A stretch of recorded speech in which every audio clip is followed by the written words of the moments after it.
कहानी है बिहार की धरती पर जन्मी एक ऐसी बेटी की जिसने अपने होने का एहसास कराते हुए अपनों के बीच में रहकर अपने हौसले, अपने जज्बे के दम पर एक नया मुकाम हासिल किया और अपनी मेहनत और लगन के चलते बिहार से देश की राष्ट्रीय राजधानी दिल्ली तक का सफर तय किया।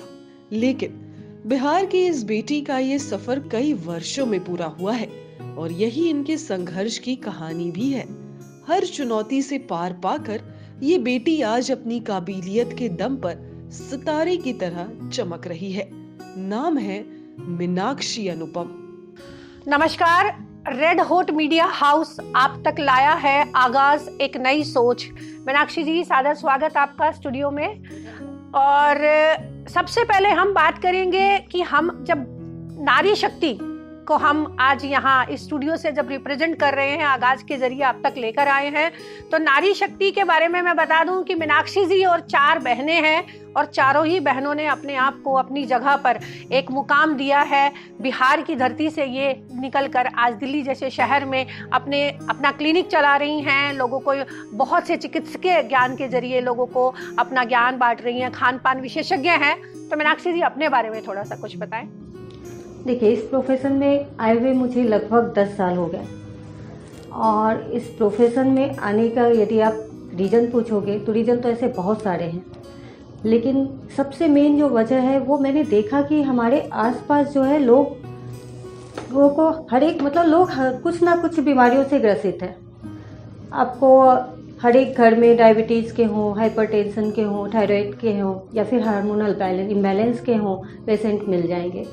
और लोग जो है धीरे धीरे मेडिसिन ईटर बनते जा रहे हैं, जबकि ऐसा नहीं है कि वो लोग जो है बिल्कुल बाहर का ही खाना खाते हैं। वो घर का खाना खा रहे हैं, घर का खाना टाइम से खा रहे हैं, लेकिन फिर भी ये चीज़ें आ रही हैं। तो मैंने ये निष्कर्ष निकाला कि ये सारी चीज़ें जो है कहीं ना कहीं हमारे खान पान में पोषक तत्वों की कमी के कारण या तो फिर हमारे रहन सहन में बदलाव के कारण हो रहा है। और तभी से मेरे जीवन का उद्देश्य बन गया कि मैं अपने समाज को मेडिसिन फ्री बनाऊं। मीनाक्षी जी, बहुत अच्छी आपकी सोच है इसमें, लेकिन आप जैसे कि एक ऐसी पृष्ठभूमि से आती हैं जहां पर हम कहें बिहार, हरियाणा, उत्तर प्रदेश में बेटियों की बहुत अच्छी जो उनको आगे बढ़ाने का जो सिलसिला है उतना नहीं था। आज से 15 साल पहले की बात करें कुछ, तो किस तरीके से आपने पारिवारिक आपका क्या इसमें रहा? देखिए, इस मामले में मैं अपने आप को बहुत ही सौभाग्यशाली समझूंगी, क्योंकि हम लोग जैसा कि बताया कि मैं 4 बहन हूँ, लेकिन आज तक मेरे घर में हमारी फैमिली वालों ने हमें इस चीज़ का एहसास तक नहीं होने दिया। खुद मेरी दादी भी इतनी अच्छी थी कि वो बोलती थी कोई बात नहीं, बेटी बेटा में क्या फ़र्क है, सभी काम आते हैं, ऐसा कुछ भी नहीं है। हमारे मम्मी पापा हो, अंकल आंटी हो, सभी ने बहुत साथ दिया और सभी की वजह से ही, सभी के आशीर्वाद या सभी का विश्वास था हमारे ऊपर कि हम लोग कर सके, हम लोग जरूर से एक समाज में एक मुकाम हम लोग हासिल कर सकेंगे। तो मैं आज यहाँ हूँ। मीनाक्षी जी, आप एक बहुत अच्छी खान पान विशेषज्ञ हैं। आप अपने डाइटरी प्लान्स के ज़रिए बहुत सारे लोगों को उनकी बीमारियों से दूर रहने के जो है तरीके बताती हैं।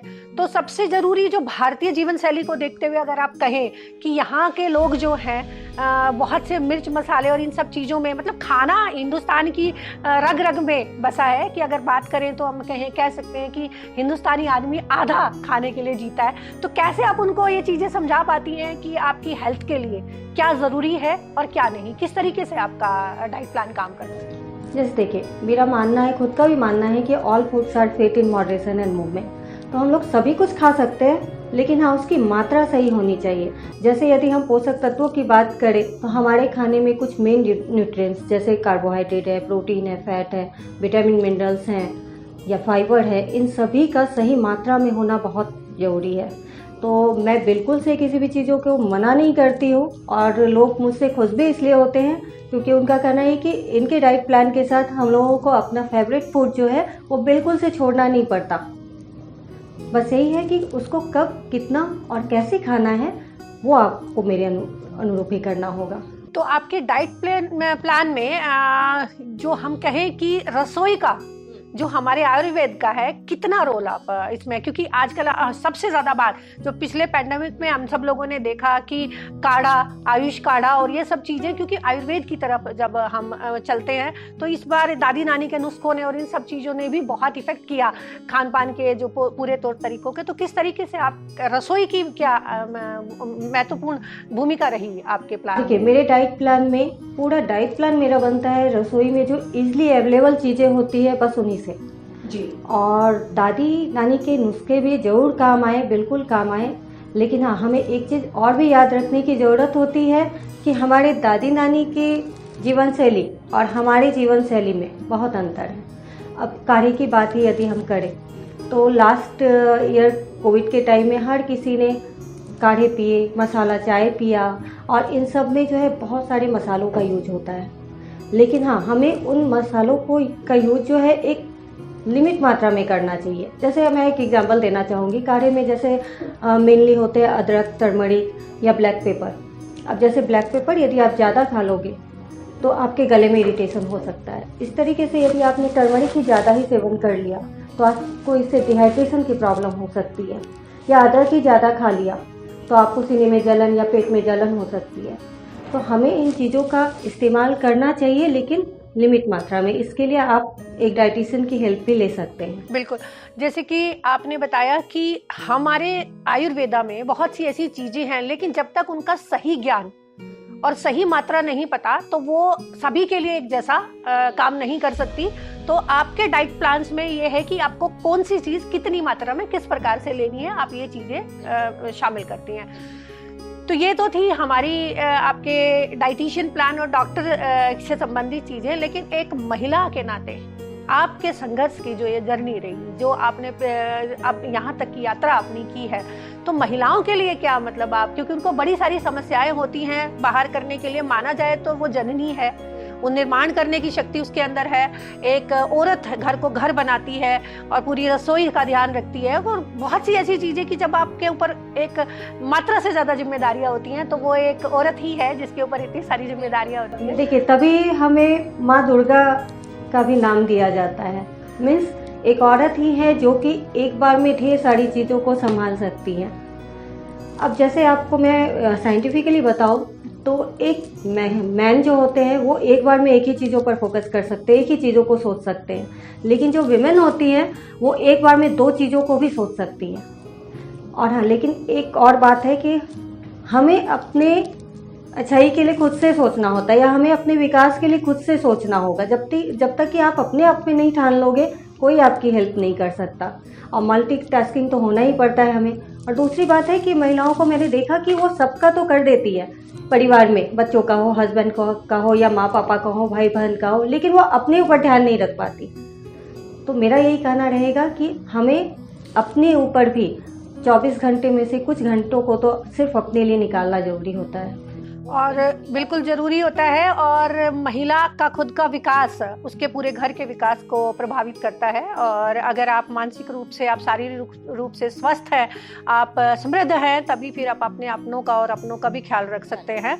तो मीनाक्षी जी, रेड हॉट मीडिया हाउस के इस कार्यक्रम के ज़रिए, आगाज़ के ज़रिए, आप सोसाइटी को क्या एक मैसेज देना चाहेंगी, और यहाँ से क्या आप अपनी बात लोगों तक पहुँचाना चाहेंगी? मैं यही कहूँगी कि आप कोरोना काल में आप डरिए मत, सतर्कता से रहिए, सावधानी बरतिए, और आप हमेशा अच्छा सोचिए, क्योंकि पॉजिटिव थिंकिंग ही हमें पॉजिटिव चीज़ों की ओर अक्सर करती हैं।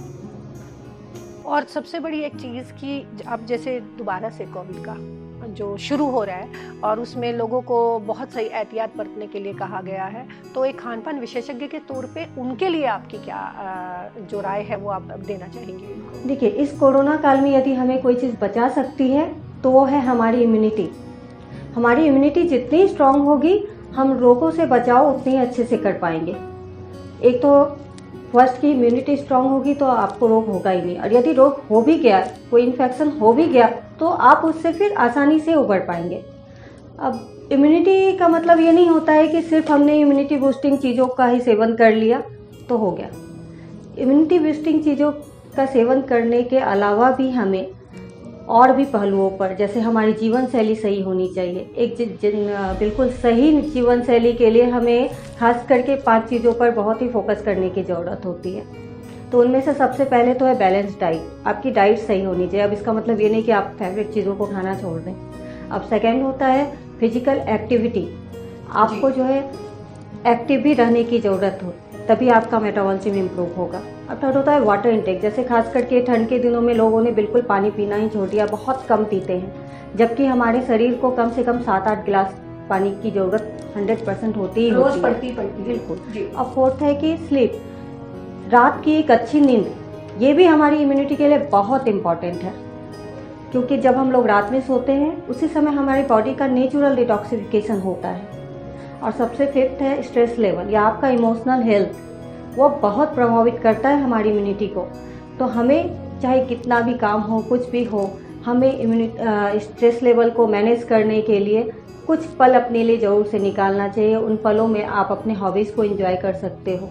तो मीनाक्षी जी की बहुत शानदार सलाह आपके लिए है कि अपने ये 5 चीज़ों को अपने जीवन में लाइए, अपनी जो इन्होंने बताया आपको। और आपको किसी भी प्रकार की चिकित्सा के दौरान अगर आपको ज़रूरत है परामर्श की, तो हमारे साथ डाइटिशियन मीनाक्षी अनुपम जी जुड़ी हैं। आप उनको इनबॉक्स कर सकते हैं, उनके साथ जुड़ सकते हैं।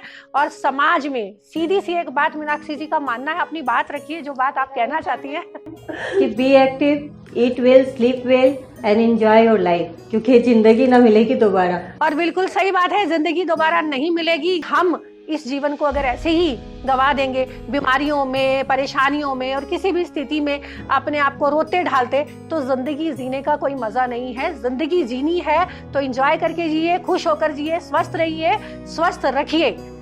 धन्यवाद। आपका आगाज पर जल्दी मिलते हैं किसी और एक शख्सियत के साथ इंस्पायरिंग इंडियन की इस कड़ी में। Thank you.